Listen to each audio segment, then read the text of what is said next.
How to fix Windows 11 blue screen of death error. To fix a Windows 11 blue screen of death error, first of all, you have to disconnect all external USB devices, except your mouse and keyboard, and restart your computer by tapping on this Windows button over here or the Start button, tap on the power icon and proceed to restart your device. Once you do this, all you have to do is now, if your computer boots up normally after a restart, follow the desktop troubleshooting steps, which is you simply have to run the DISM and SFC repair commands. You simply have to press the Windows key and S button. Once this opens up, all you have to do is type command or search for a command prompt.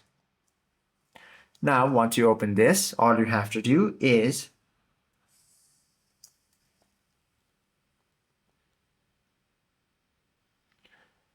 once you type this exact command from the DISM to the restore health, press enter. And once all of this is going, all you have to do is once completed, type the command to repair the local files and press enter, which is sfc/scan now. Once you do this, restart your computer after the scans finish, and there you go. This is how you can fix the Windows 11 blue screen of death error.